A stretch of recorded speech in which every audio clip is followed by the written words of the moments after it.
I think you exemplify somebody who put himself in opportunity's way because of the person that you have become. I truly believe that, and that's something that you can't teach a dog. So I have immense respect for that. I've seen you when I first met you. You're somebody I've met at a bar, and someone that I've seen as someone that, liked to take. I remember that first encounter. Yeah, it just seemed like you were somebody that liked to take life a little easy. Like we all know those people who just like to take life a little on the easier edge. People who, you had a regular job, right? You were steady. You knew how to make a buck, sure. But I think there was a turning point. Within the last 5 years, I know. You have a thriving business that's only going to grow. I've seen you commit to so many different things, and now you're supporting your own family. That to me is the epitome of someone who came from somewhere that with no opportunity to creating his own opportunity, and I don't get to sit down with many people like that. So in your own right as a man, I'd like for you to tell me what was the turning point for you. To give you that answer, I sort of do have to backtrack a little bit, and you sort of hinted on it that, when we first met, you're absolutely right. I was working that 9 to 5 in the doctor's office, basically because at that point in time in my life, that was basically the end all be all. I was, as you said, I didn't really have a dad to begin with, in and out of prison, didn't have a father figure in my life. And my mom was, rock solid. She was the one that raised my brother and I, single mom, typical story. Had to, basically be an adult in my own right at like the age of 10, making sure my brother got home from school, made sure his schoolwork was done. We were fed. So I definitely learned, to survive at a very young age. My mom's favorite saying to us whenever we'd ask for like a sandwich or a drink or a towel for the shower, she's like, act like I'm dead. Interesting. What would you do if I was dead? I'd be like, she's like, yeah, you would make yourself the sandwich, wouldn't you? Pretend I'm not here. But I mean, at the end of the day, it definitely created a self-sufficient type of survival person in me because I literally didn't have anyone at home. We got home from school. Mom didn't get home from work until 5, 6 o'clock. So we had to make our lunches together. We had to do our homework together, So, but again, getting to the point of the turning point of where I had this mindset change of the 9 to 5. Remember, it was embedded in me from a single mom, seeing her work that 9 to 5 job, bring the paycheck home. We had the roof over our head. We had the food. We had, nice things as much as you could have. And I figured, okay, that's the ticket. Clearly, she was able to do it for 2 kids. It was tough. So I figured if I can find that 9 to 5, fine. And then I met my wife. And I would say 2016 was a huge turning point for me. I just moved down here to Florida from upstate New York. And I was actually recruited down here to be a technical recruiter for my friend who I'd known from Syracuse, from upstate New York. And I had seen all the Instagrams and the Snapchats of them going to the Bahamas and the parties. So I figured, why not? And I came down, and the business was great for 6 months, and it folded up. And I had to go back to the 9 to 5. But then I met my wife, and she, to the T, is the person that will refuse to work for somebody. She is her own boss. That has been her since I've met her day one. That woman has never worked for anybody except for herself. Have you been around anybody else in your life that's been like an entrepreneur? An entrepreneur, yes. Her father. So this was an introduction for you to a different lifestyle. Absolutely. Without them, I probably still would be working that little cubicle 9 to 5, comfortable, working for the man, working for a boss, and meeting her and her father. Was it something that you had lingering in the back of your head? Like you knew, people live this way? No, it was so foreign to me. So to meet, my wife and her father-in-law, and I saw he's had a business, and he, the typical story, came from, another country, started from the bottom, made a huge, successful business. Saw how my wife, again, she has 3 companies she runs by herself, and it was just so motivating. But it was tough. It was very difficult to change your mind into, I don't have a schedule. I need to set my schedule. I need to put my to-do list together. And it was a little different. What was the exact turning point of the biggest change in your life that led you to where you are today after meeting your wife? What was the one act you would say that gave you the guidance? You built the perspective. Now you saw by example. Now, where did your action take place? Where did you put your efforts towards that allowed you to have this company that you have now that is a growing company in South Florida, or that is only thriving and being able to support a family, and just coming from somebody was working a 9 to 5, rent to rent, to the next bar to bar on the weekends? Yeah, I mean, honestly, for me, it was the small steps. It was the small things that you do when you don't have someone giving you your schedule. I found that, to me, was the hardest part, because you have to walk a fine line when you're running your own company. And what I mean by that is, if you teeter-totter too far left and you stick to a schedule, you're successful, hopefully, but you miss out on the good things with your family, with your wife and your kid. And if you teeter-totter too far to the right, and you don't work as hard because you don't have a boss to yell at you because you're your own boss, and then you miss some dates, you miss some important meetings, you don't feel like, you lose that hunger, and that can get scary too, because that can turn into a swamp quicksand. You're doing fine, you got a couple projects done, money's good, and all of a sudden I can take the foot off the pedal a little bit. But we know how hard it is to sustain yourself, even having a regular job in today's day and age. But we also realize the difficulty of building yourself from the ground up and taking the entrepreneurial route, which is something that you've done now. And I know how difficult it can be, which brings me to something I've noticed in you that I want to talk a little bit about.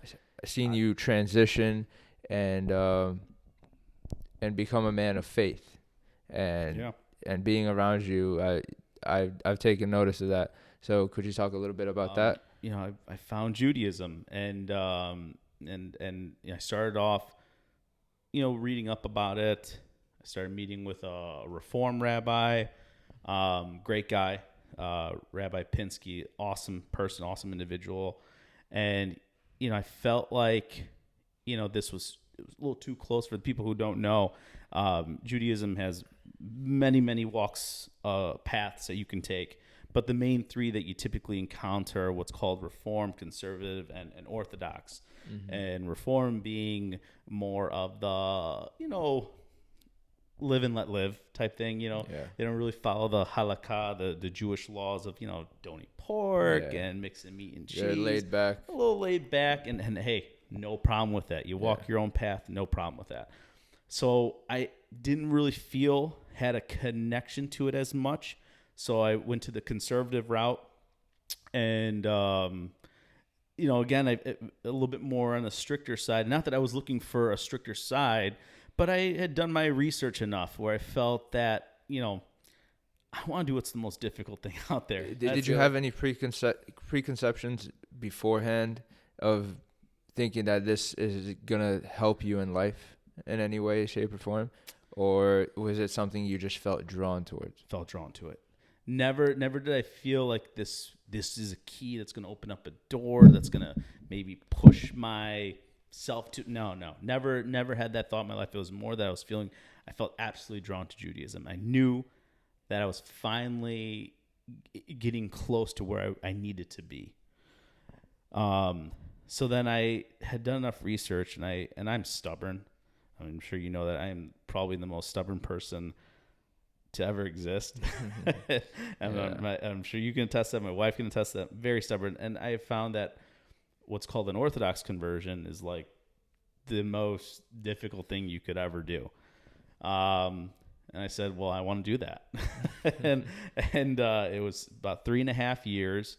It was very difficult, but well worth it. An amazing thing to do. And I was converted last year, December 13th, because I also got married that day.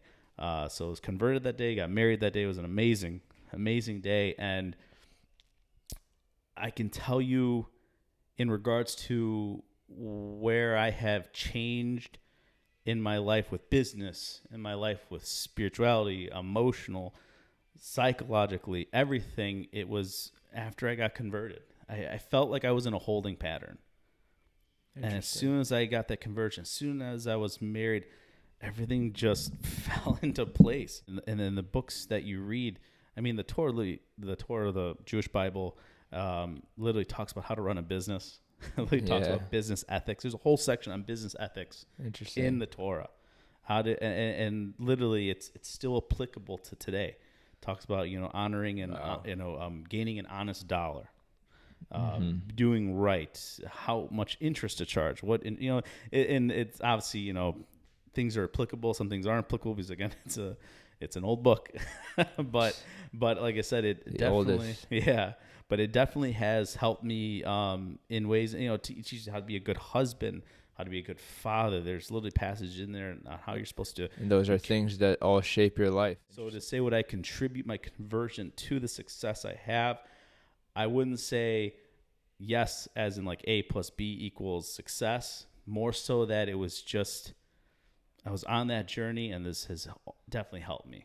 And it's interesting because you have converted before everything that's been happening in the world today.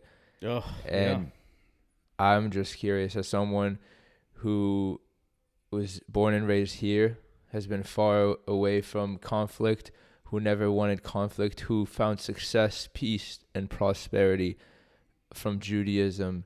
And now, how are these conflicts affecting you here and now and personally? I mean, first and foremost, absolutely affected. We Jews, we are connected, absolutely connected without a doubt. There's an energy between all of us.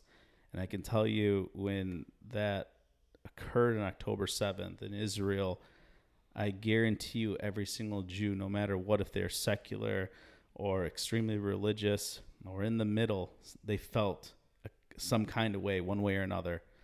And, I that whole week, my wife and I, we cried. We didn't eat. It was so hard hearing about the stories of it's still hard to talk about. It's very difficult to talk about because, you feel it. You absolutely 100% felt it, for people who are suffering over there and what they went through and what they're still going through. So it was extremely difficult to go through that. It's interesting because it's very difficult for people to fathom what kind of terror that's been happening and feel it. But what is really intriguing to me personally is the world reacting, the reactions. Yeah. You see all kinds of reactions is bombarding the media when there is a black and white truth that stands in the middle. But I think this is also due to the fact that people cannot fathom in their minds, in their brains, in their hearts, real terror. And that allows them to create all kinds of conspiracies in their minds. Without a doubt, I mean, what has happened to our people, and I've seen, unfortunately, a lot of the videos. I've seen what had happened, and I can tell you right now, Hamas is absolutely, without a doubt, terrorist organization. We've seen that firsthand. Why do you believe people neglect to condemn them as a terror group? What do you think is the main cause for this? Honestly, I hate to go straight to they just hate Jews. I hate to go right to that because I don't understand what the other alternatives would be. It's interesting. It's point blank. They're not freedom fighters. I'm sorry.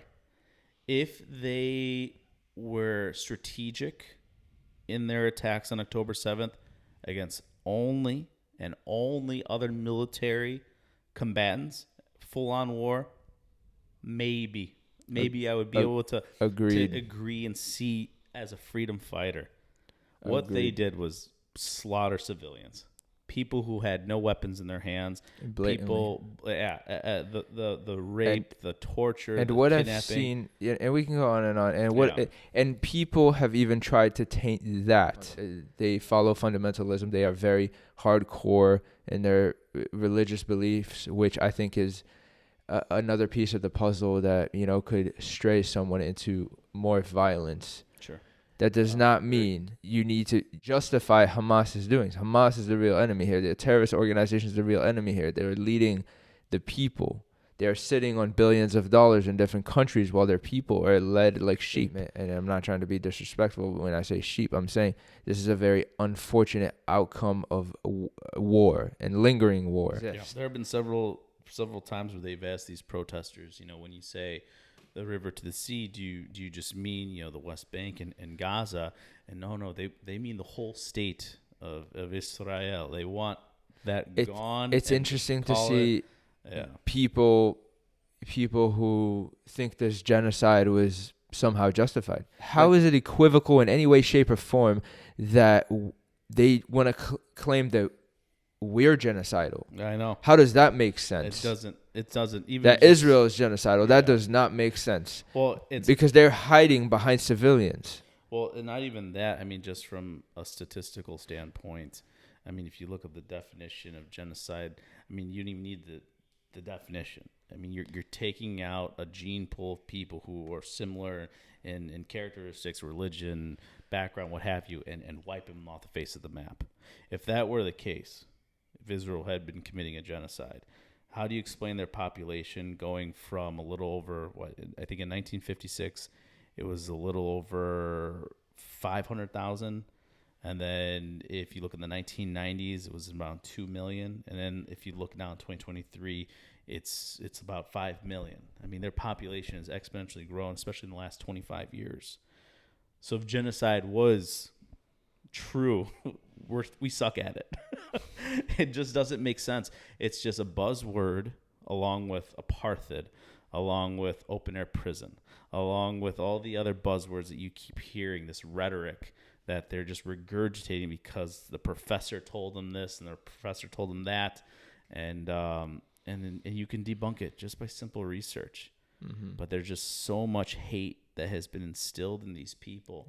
There's so much hate that has been instilled in these students. I've seen some unfortunate. Some of the ones that I've seen were Palestinians marching to safety in Palestine, protesting against Hamas. Yeah, against Hamas. Brave. They're very brave to do that. And one thing I started to understand is how, when I saw how liberated they were from expressing their true feelings, I understand that a lot must be feeling that way, but are scared to come out and blatantly say it. So I do feel for civilians, but the tragic of war extends far beyond what is happening right now, and it's up to the world to condemn the right people. Be careful because you're using logic. I've come to realize, and I've been into a lot of debates with people from the other side, trying to have conversations. When you start to use logic, that doesn't compute. Where if you look at how just from a strategic point of how they attack Israel. So just recently, the ceasefire was ended by Hamas with the terrorist shooting at the bus crossing where they killed 3 of our people, and also soon after that, the firing rockets from Gaza into Israel again. Their percentage of rockets that are faulty, it doesn't land in Israel. They literally land in Gaza on top of their own people. Mm-hmm. I mean, these are makeshift rockets. These are do-it-yourself rockets made in a basement somewhere in Gaza or in the tunnels. Yeah, they're not like Lockheed and Martin. They fail. These are terrorist groups. So they are firing from civilian establishments of their own people, knowing that Israel's watching this. Israel knows where the rockets are coming from. They don't care. They'll fire from hospitals. They'll fire from schools. They'll fire from areas where there's heavy civilian presence. So not only are they throwing caution to the wind with their own people, they're also trying to fire those rockets to where? Not at our military, our civilians. Yeah. So they're trying and then blame Israel. Yeah, and then when Israel retaliates, this is interesting because they have nothing to lose when their civilians die. This is only going to increase their PR and use it against us for how many civilians they have dead. And that is why they dressed their terrorist groups in civilian clothing so they can counter with propaganda saying that here's more civilian deaths. I would bet a heavy amount that if the social media age existed in the 1940s during World War II, the UK would have been, vilified times 10. I like to reference numbers and statistics as much as possible because, again, numbers don't lie, right? And if you look at the Jewish population in the world, we literally make up 0.2% of the world population. There's just a little over 15 million of us, just shy of 16 million. There is 1.7 billion Muslims. Now, I'm not saying all of them are fundamentalists, as you had mentioned earlier, or radicalists, however you want to label it. But we can. I've read enough where, on average, a good percent, you could say 20%, 25%, between 50 and 25%, give or take. So we're talking roughly the population of America, which is about 380 million, are radical. That's a lot of people. We Jews, there's some that don't agree with us, who don't like Israel, which is hard to fathom because whether they're marching with the Gazans in the streets that you see now, they would kill them in a heartbeat. If push came to shove and you put a Jew in front of a radicalist of Hamas, they don't care if you say, hey, look at my scarf. I was marching with you guys. Here's pictures. They will kill you. I will stand by that. So to answer your question about why people don't see that with social media, it's just a numbers game, man. We're completely outnumbered. We have our own people of our 15 to 16 million who don't even see our point, who don't even see the truth. And on top of the 380 to 400 million who are extremely radicalized, and you can see it in the social media battle. This war is not being fought just on the ground, it's on the internet. I can't tell you on TikTok, on Instagram. I think it's going to be interesting to see. We've definitely employed, and I think it's smart on Israel's end to employ some kind of tactic to defend themselves from propaganda. We have to. And luckily with X, I've noticed they have what's called community notes, where you can attach credible articles that completely combat the BS propaganda. The one I saw recently was when we were getting our hostages back, our women and children, and we were giving them terrorists back. Sorry, that's what they were. They were in prison for a reason. They tried smearing us and saying, look at, they had this little girl here.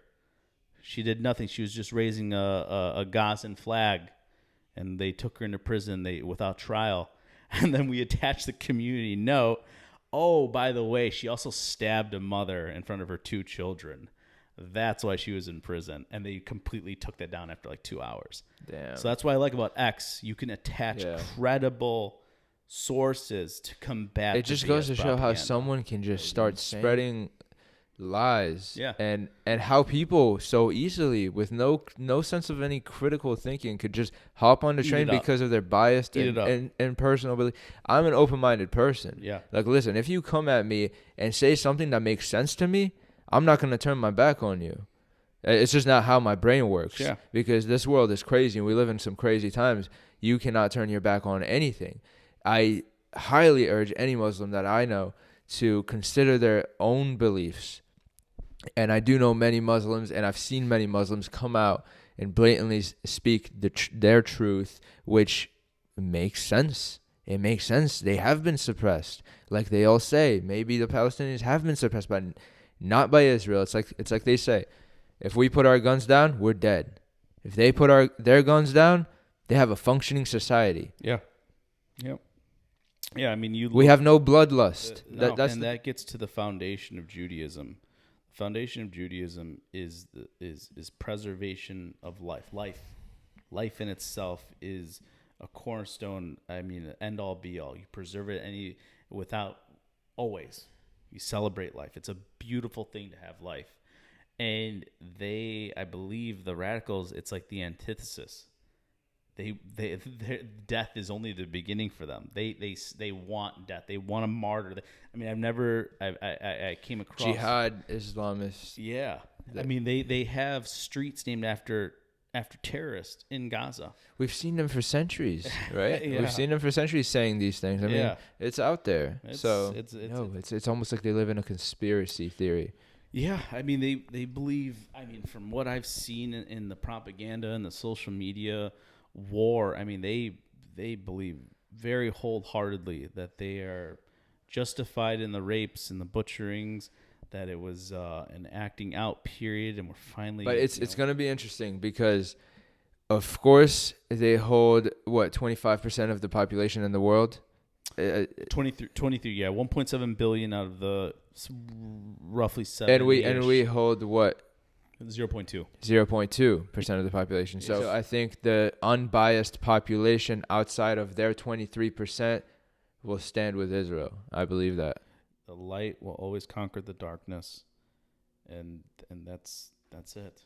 It'll come out always. On that note, wow, I think that was great to get an opinion. I love getting an opinion from especially someone like you, and I know where you came from, and I've seen how you've grew as a person, as an individual, to being a father, and how the religion has impacted you so positively.